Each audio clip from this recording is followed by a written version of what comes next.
मित्रों नमस्कार। आइए आपकी अपनी नित्य संस्कृत क्लासेस में आप लोगों का बहुत बहुत स्वागत और अभिनंदन है। आइए हम लोग गद्यांश को हल करें। गद्यांश को हल कर मतलब हम लोग गद्यांश को चुटकियों में हल करेंगे। किस प्रकार से किया जाता है गद्यांश, आइए समझते हैं।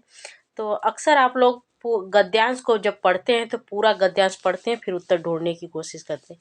इस प्रकार से उत्तर छूट भी जाता है, भूल भी जाता है और हमारा गलत भी हो जाता है। तो हम लोग किस प्रकार से गद्यांश को करें कि वो हमारा उत्तर जो है वो सही हो। तो सबसे पहले गद्यांश के प्रश्नों पे जाइए, ठीक है। एक बार उनके प्रश्नों को पढ़ लीजिए। तो सबसे पहला हमारा प्रश्न पूछा जा रहा है कि गद्यांश अस्माकं परंपराया इत्यस्य कः अर्थः।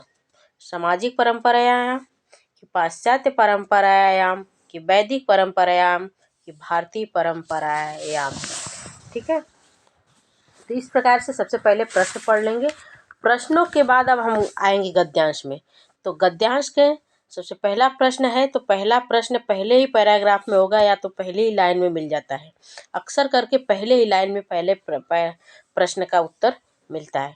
तो सबसे पहले प्रश्न लाइन है हमारी, अनादिकालात् प्रचलन्त्याम् अस्माकं परंपरायां बहवः वैदिकाः ऋषयः अभवन्, ठीक है। तो इसमें पूछा जा रहा है कि अस्माकं परंपरायां, तो अस्माकं देखिए, अस्माकं परंपरायां बहवः वैदिक ऋषयः अभवन्। तो इसमें पूछा जा रहा है कि अस्माकं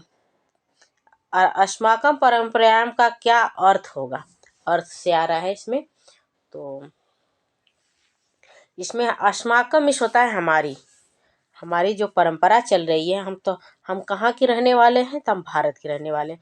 तो भारतीय परंपरा है, ऑप्शन नंबर द राइट होगा, ठीक है। इस प्रकार से आपके पहला प्रश्न सही होता है। आइए सेकंड नंबर का प्रश्न हमारा है दूसरा, ज्ञान से प्राप्तो कस्य अपेक्षा भवति।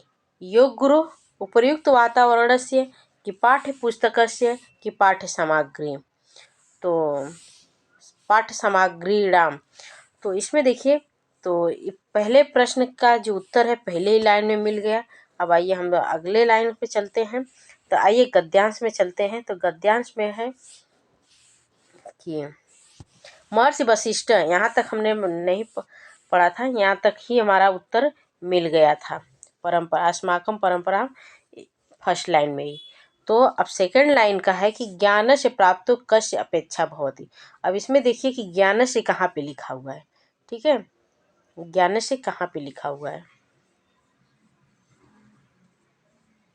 ज्ञान से भंडार तू, हाँ तो आइए देखते हैं। अयम तयो उभयो पार्श्वे तू ज्ञान से भंडारम आसीत, ठीक है। तो योगाद गुरु अध्याय अधिनाय ज्ञानी संजायतो, सेकेंड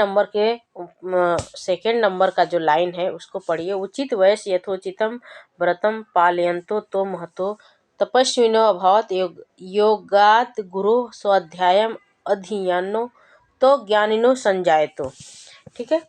तो इसमें आपका कौन सा आंसर राइट होगा।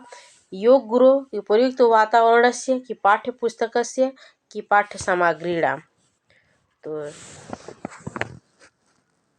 ऑप्शन नंबर ए राइट होगा, योग गुरु। देखिए योगात गुरु, ठीक है। आइए तीसरे नंबर के प्रश्न पे चलते हैं। विश्वामित्रेण महर्षि पदम कथम लब्धम। गायत्री मंत्र बलेन, उग्रेण क्रोधेन कि उग्रेण तपस्या, उग्रेण ब्रह्मा बलेन। तो आइए गद्यांश में चलिए।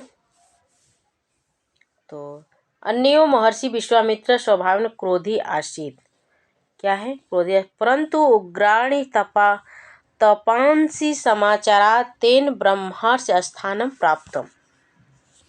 तो आइए प्रश्नों पे चलते हैं। प्रश्न नंबर 3 का क्या उत्तर होगा।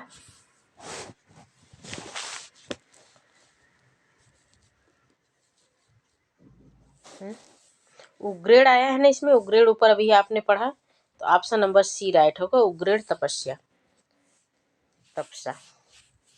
विश्वामित्र प्रसिद्ध किम कारणम आसीत। विश्वामित्रस्य प्रसिद्धे किं कारणम् आसीत्? गायत्री मंत्रस्य जपनं, क्रोधयुक्त स्वभावः, उग्राणि तपांसि कि गायत्री मंत्रस्य उपायनम्?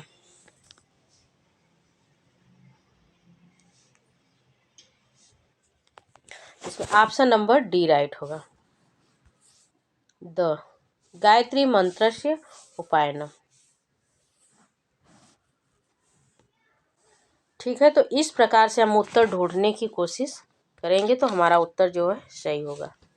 तो चलिए मिलते हैं अगले क्लास में, तब तक के लिए नमस्कार, जय हिंद।